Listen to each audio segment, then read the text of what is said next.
मी मागे तुम्हाला सगळ्यांना आठवत असेल, मागेच माझा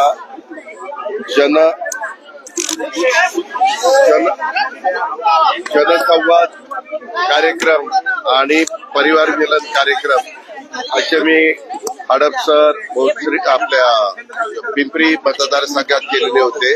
त्याच वेळेस पुढे मला ते कंटिन्यू करायचे होते, परंतु मोठ्या प्रमाणात पूरग्रस्त परिस्थिती निर्माण झालेली असल्यामुळं पहिल्यांदा त्या भागातल्या शेतकऱ्यांना आधार देणं, त्यांचे प्रश्न समजून घेणं, त्यांना पुन्हा उभं करणं हे प्रथम कर्तव्य आमच्या सगळ्यांचं होतं.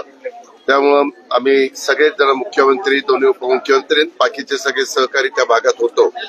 परवा आपल्याला सगळ्यांना माहिती असेल की आपण जवळपास 32,000 कोटी रुपयाचं पॅकेज त्याच्यामध्ये जाहीर केलं.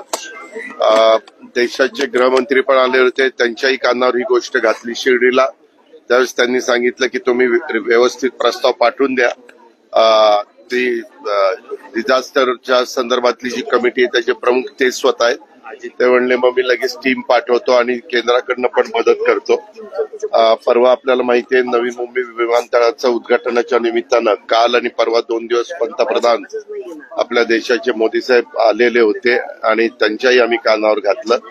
तर त्यांनी सांगितलं की मला हे सगळा प्रश्न माहिती आहे, प्रस्ताव आल्यानंतर मी त्याच्यामध्ये जे काही सहकार्य करायचं ते त्या ठिकाणी निश्चितपणे राज्याला केलं जाईल, अशा प्रकारचा विश्वास देखील त्यांनी दिलेला आहे. आणि त्याच्यामुळं आता काल पंतप्रधान ब्रिटनचे पण गेले आणि आपल्या देशाचे पण पंतप्रधान काल दिल्लीला गेले, एक जण इंग्लंडला गेले.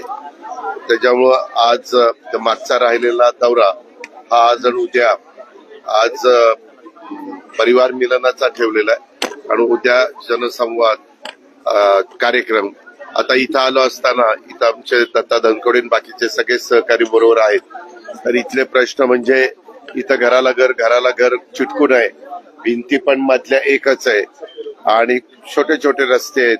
त्या काळामध्ये लोकांनी छोटी छोटी घरं बांधलेली आहेत, फॅमिली वाढली, त्याच्यामुळे वरचा मजला वाढवलाय, काहींनी अजून वरचा मजला वाढवलाय.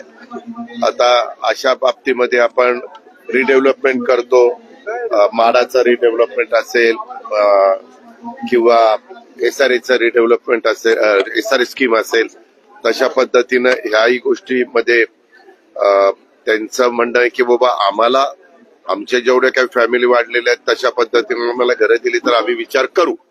पण इथं ड्रेनेज आणि पिण्याच्या पाण्याच्या संदर्भातल्या समस्या आणि इथला कर तिप्पट जो आलेला आहे त्याबद्दल प्रकर्षाने बहुतेक नागरिकांनी मला सांगितलं.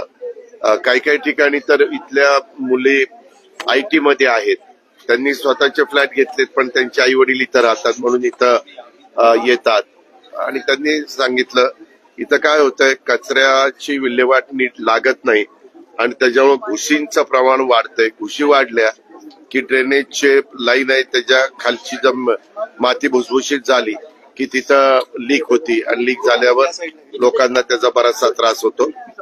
साधारण ह्या परिवार मिलनाच्या निमित्तानं अशा पद्धतीनं गरीब मध्यमवर्गीय जो राहतोय त्याच्या पण समस्या लक्षात येतात. कार्यकर्ते पण भेटतात, लाडक्या बहिणी पण भेटतात, वेगवेगळे समाजातले प्रतिनिधी भेटल्यानंतर त्यांचे पण काही प्रश्न हे लक्षामध्ये येतात आणि ऐकणं आणि स्वतः डोळ्यांनी पाहणं याच्यामध्ये फरक आहे. आणि त्याच्यामुळं आम्ही हा परिवार मिलनाचा कार्यक्रम घेतला. निलेश गायकवाडचं सगळं प्रकरण तुम्ही बघताय. निलेश गायकवाडचं पासपोर्ट, त्यानंतर त्याच्या घरावर छापेमारी झाली, त्याच्या भावाला परवाना योगेश कदमांनी दिला असं समोर आलं. त्या सगळ्यावर पालकमंत्री म्हणून तुम्ही काय ऍक्शन? यामध्ये मी स्वतः CPना सांगितलेलं आहे की कोण कुठल्या गटाचं, तटाचं, पक्षाचं, कुणाचा जवळचा कार्यकर्ता, लांबचा कार्यकर्ता, कुणाबरोबर फोटो आहेत नाहीत हे असलं काही बघू नका. जर तिथं चूक असेल, जर कोणी कायदा हातात घेण्याचा प्रयत्न करत असेल, नियमाला पायमल्ली लावण्याचा प्रयत्न करत असेल तर त्याच्यावर ऍक्शन घ्या. त्यांनी मला सांगितलं की जरी काहींनी शिफारस केलेली असली तरी इथल्या CPनी त्यांना परवाना, शस्त्र परवाना दिलेला नाही. असं स्वतः आयुक्तांनी मला सांगितलेलं आहे. आणि आयुक्तांना पण मी सांगितलं की हे कुणाचाही पुण्यामध्ये असो नाहीतर पुण्याच्या बाहेर महाराष्ट्रात कुठेही असो, कायदा सुव्यवस्था चांगली ठेवणं हे सरकार म्हणून आपलं सगळ्यांचं काम आहे. पोलिसांची पण ही महत्वाची जबाबदारी आहे. मी त्याच्यामध्ये कुठल्याही परिस्थितीत कुणाकडनंच राजकीय हस्तक्षेप होऊ देणार नाही. मी काल 2 दिवस मुख्यमंत्री, उपमुख्यमंत्री आणि आम्ही सगळे तिघं एकत्रच होतो ह्या 2 पंतप्रधानांच्या कार्यक्रमाच्यामुळं. त्याही वेळेस हा विषय निघालेला होता.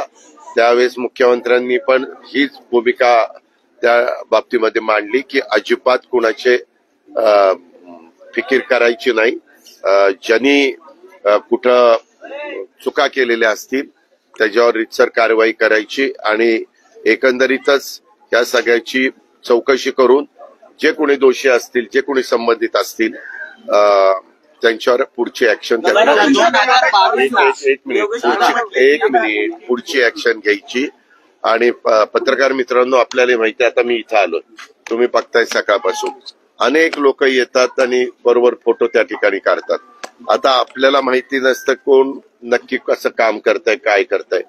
त्याच्यामुळं अलीकडे जे काही मोबाईल आलेले आहेत किंवा मोबाईलच्या द्वारे व्हिडिओ काढले जातात किंवा फोटो काढले जातात किंवा सेल्फी काढल्या जातात वगैरे, हे काढल्या गेलेल्या असल्या तरी एखाद्याच्या बरोबर फोटो असला म्हणजे त्याचा संबंध असतो अशातला भाग नाही. पण जर तो कुणी त्यांचे चौकशी करत असताना कुठं फोन, संभाषण, पुरावे अशा ह्या सगळ्या गोष्टी लक्षात आल्या, निदर्शनास आल्या तर त्याच्यावर ऍक्शन घेतली पाहिजे. म्हणतात की चंद्रकांत दादा पाटील हे त्याच्या पाठीशी आहे. ऐका ना, मी आता तुम्ही पत्रकार मित्रांनो माझी हात जोडून विनंती आहे, तुम्ही तुमचा मान ठेवण्याकरता मी थांबलो लगेच. तुम्ही काय करता, माझं बोलणं झालं की हे असं म्हणतो ते तसं म्हणतो, कोणी काय म्हणतं हा ज्याचा त्याचा प्रश्न आहे.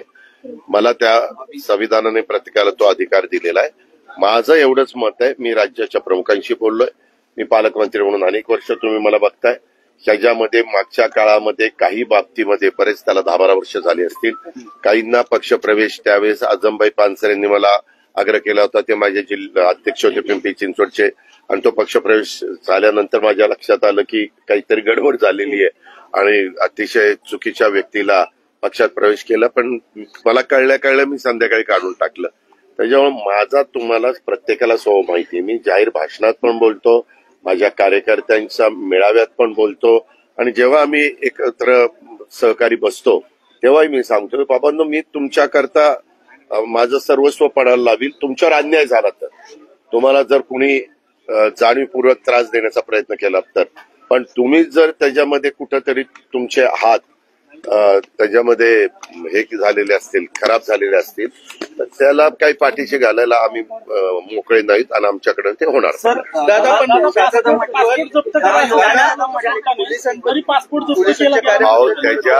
त्याच्याबद्दल सगळी ती चौकशी करायला सांगितलेली आहे. कुणी पासपोर्ट दिला, काय दिला, कुणाची शिफारस होती, काय होती, ह्याचा तर शस्त्र परवाना तर दिला नाही असं स्वतः सीपींचं म्हणणं आहे. योगेश कदमांनी दिलं असं बोललं जातं. एक मिनिट, तसं नाही. त्यांनी शिफारस केली परंतु सीपींनी दिला नाही असं सीपीचं म्हणणं आहे. असं काय करताय? मला स्वतः सीपी म्हणाले दादा शिफारस केली पण त्यावर 2 नेत्यांच्या दबाव होता असे. चौकशी होईल ना बाबा. दबाव कुणाचा होता? उद्याच्याला कुणी त्या ठिकाणी येतं आणि आपण त्यांना काही करतो. परंतु जरी कुणी शिफारस केलेली असली तर पोलिसांचं शेवटी काम आहे त्याची नीटपणे शहानिशा करणं आणि त्याला शस्त्र परवाना देण्याच्या योग्यतेचा तो आहे का, त्याचं मागचं जे काही पोलीस रेकॉर्ड आहे ते व्यवस्थित आहे का हे बघणं. आणि त्याच्यातनं कुणी जर त्यांना सांगितलं असेल तर त्यांनी त्यांच्या निदर्शनास आणून दिलं पाहिजे. आता मी 35 वर्ष राजकीय जीवनात काम करतो, अनेक डिपार्टमेंट सांभाळतोय, तुम्ही पण बघितलेलं आहे.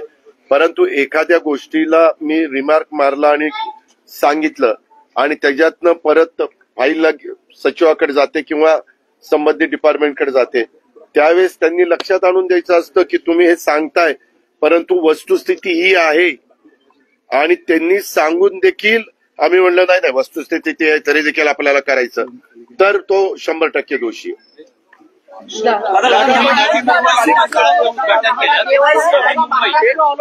नवी मुंबई विमानतळाचं उद्घाटन केलं तुम्ही, पण त्या विमानतळाला चौकशी करावी. मी स्वतः सूचना केलेल्या आहेत. मी त्याच्यामध्ये प्रत्येक वेळेस आज मी आपल्या राज्याचं 8 लाख कोटीचं बजेट मी त्या ठिकाणी पाहतो. हे बघत असताना माझं सतत प्रत्येकाला सांगणं असतं की उद्याच्याला हा जनतेचा पैसा आहे. हा देत असताना कुठंही लिकेजेस होता कामा नये, पारदर्शकता राहिली पाहिजे आणि अशा पद्धतीच्या तक्रारी आल्या तर त्याची चौकशी केली पाहिजे. दूध का दूध पाणी का पाणी दाखवलं पाहिजे. नवी मुंबई विमानतळाचं तुम्ही उद्घाटन केलं, पण त्याला नाव काय द्यायचं याच्यावर सध्या संभ्रम आहे. दिवा पाटील हेच नाव देण्यात येणार आहे का ते नाव बदलण्यात येणार आहे? एकदा तो विमानतळ व्यवस्थितपणे चालू होऊ द्या.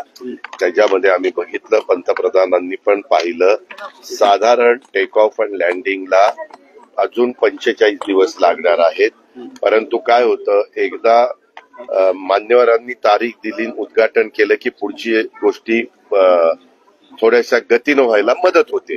आणि आपल्या मुंबईच्या विमानतळावर खूप मोठा लोड आहे आणि त्याकरता ह्या विमानतळाची गरज होते. याच्यावरच नाही, नायडू साहेब आले होते. आम्ही नायडू साहेबांना वाढवणच्या पण एअरपोर्टच्या बद्दलचा सुतोवाच केला आहे, कारण आपल्याला पुढे तिकडचा पण इंटरनॅशनल एअरपोर्ट करावं लागणार आहे. जोपर्यंत वाढवण बंदर होत आहे त्याला लागतील 3-4 वर्ष, मग ह्यालाही 3-4 वर्ष लागतात एअरपोर्टला.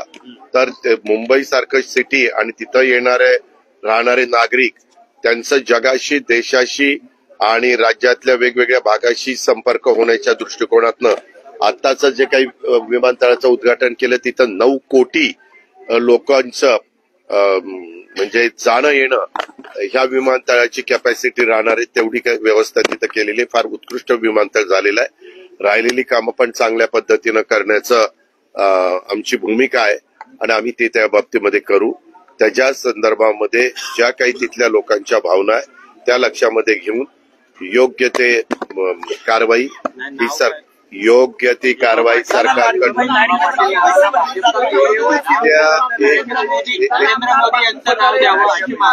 एक मिनिट द्या, अरे ऐका ना बाबा, तुम्हाला तुम्ही ज्यावेळेस असं बोलता ना त्यावेळेस मी जावं असं तुमच्या मनात असतं त्याच्यावर, कारण तुम्हाला माहितीये फार प्रश्न आले की मी निघून जातो. तुम्ही प्रत्येक प्रश्नाला उत्तर देण्याची माझी तयारी आहे, पण प्रश्न विचारताना पण तुम्ही योग्य पद्धतीनं प्रश्न विचारावा. आमचं कामच आहे उत्तर देणं, ते आम्ही पार पाडू.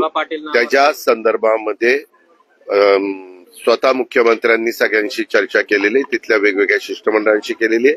सगळे काल लोकप्रतिनिधी स्टेजवर हजर होते, समोर पण मोठ्या प्रमाणावर गर्दी होती आणि त्यामध्ये आपण अशा पद्धतीनं ज्यावेळेस मोठी मागणी येते, लोकांचं त्या डिमांड येते, त्यावेळेस आपण जनतेचा विचार करूनच, बहुमताचा विचार करूनच निर्णय घेतात. आता लाडक्या बहीण केवायसी करताना ना थोड्या अडचणी येत आहेत. आता नेटवर्कचा प्रॉब्लेम बऱ्याच. ठीक आहे, अडचणी येत असतील तर अशा पद्धतीनं आता लाडकी बहीण योजना आणली ही जवळपास ऑगस्ट मध्ये आणली, मला वाटतं ऑगस्ट, सप्टेंबर, ऑक्टोबर, नोव्हेंबर. त्यावेळेस सुरुवातीला आम्ही काही गोष्टीला शिथिलता ठेवलेली होती, परंतु आता प्रत्येक हा निधी त्याच लाडक्या बहिणीकडे जी लाभार्थी म्हणून त्याच्यामध्ये बसते तिच्याकडे जावा म्हणून केवायसी वगैरे या गोष्टीचा आपण वापर करतोय. त्यामध्ये आपण फार तर मुदत वाढवायची असेल तर आम्ही मुदत वाढवू, पण केवायसी ही करावीच लागेल. काय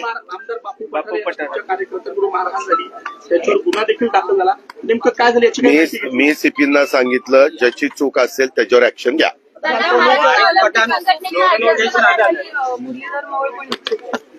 ताई तुम्हाला पण जर फॉर्म भरता येत असेल तर आपण पण भरू शकता. ही लोकशाही आहे, प्रत्येकाला फॉर्म भरण्याचा अधिकार आहे आणि जे तिथले मतदार आहेत ते मतदार त्याबद्दलचा निर्णय घेतील. तुमच्या सत्तेमधले जे मंत्री आहेत नितेश राणे यांच्यावर काल वारिस पठाण बोलताना असं म्हणाले की ते जर 2 पायाने नगरला आले तर स्टेशनवर ते जातील. एक प्रकारे तुला पटतं का? तुला हे पटतं का? एक मिनिट, मी तुम्हाला सांगतो, कुणी कायदा हातात घेण्याची भाषा करू नये. सगळ्यांच्या दृष्टीनं कायदा आणि संविधान आपलं श्रेष्ठ आहे. काही जण वेगवेगळ्या पद्धतीनं स्टेटमेंट करून तसं स्टेटमेंट आल्याशिवाय आमचा मीडिया ते सारखं चॅनलला दाखवत नाही आणि त्यामुळं ही लोक अशी स्टेटमेंट करतात. त्याला माझी तुम्हालाही विनंती आहे, जे अशा पद्धतीनं स्टेटमेंट करतील त्याला तुम्ही जसं काही अतिशय इरसाल एखादी शिवी हसडली की दाखवत नाही, फुल्या मारता, तशा पद्धतीनं हे जर तुम्ही केलं तर आपल्याला ह्या महाराष्ट्रात शिवशाहू फुले आंबेडकरांच्या महाराष्ट्रामध्ये लोक असलं बोलायचं सोडून देतील अशी माझी पण तुम्हाला ओबीसी मोर्चा आहे मुंबई आणि सगळे नेते ओबीसी मोर्चाला हजर राहणार आहेत. आता नागपूरमध्ये होतोय मराठा वर्सेस ओबीसी हा वाद पुन्हा. काही काळजी करू नका, योग्य तो मार्ग काढला जाईल, त्याच्यामध्ये आपण काळजी करू नका. दिवाळी आहे, आनंदाचा शिधा यंदा मिळणार नाहीये का, अशी परिस्थिती निर्माण झाली गेल्या वर्षी. ठेव का, ज्या काही योजना चालू असतात त्या सगळ्याच योजना कायमच्या चालतात अशातला काही भाग नाही. त्या वेळेची परिस्थिती लक्षामध्ये घेऊन काही त्याच्यामध्ये बदल केले जातात. आता आनंदाचा शिधा मिळत असताना हा ठराविक लोकांनाच मिळायचा, पण लाडक्या बहिणीच्या योजनेचा पैसा हा जास्त माझ्या भगिनींना मिळतो, माझ्या लाडक्यांना मिळतो. त्याच्यामुळं आपल्या या बाबतीत आम्ही विचारपूर्वक शेवटी सगळ्या चांगल्या योजनेच्या बाबतीत आमचं महायुतीचं सरकार सकारात्मक आहे. परंतु अनेकदा काही योजना येतात आणि त्या योजनेचा लाभ ज्या उद्देशाने प्रत्येकाला मिळाला पाहिजे तिथं जर पोहोचू शकत नसेल तर त्याच्यामध्ये काही आपण बदल करत असतो. हे आजच नाही, देशाला राज्याला स्वातंत्र्य मिळाल्यापासूनची ही पद्धत आहे. असं तुम्ही खूप योजना पूर्वी आल्यात, काही योजना बंद केल्यात, काही योजनेमध्ये बदल केले, काही योजनेमध्ये आणखीन ते लोकाभिमुख होण्याच्या दृष्टिकोनातनं मार्ग काढला. तशा पद्धतीनं ह्याही बद्दल मार्ग काढायचा आमचा सगळ्यांचा प्रयत्न चालू आहे.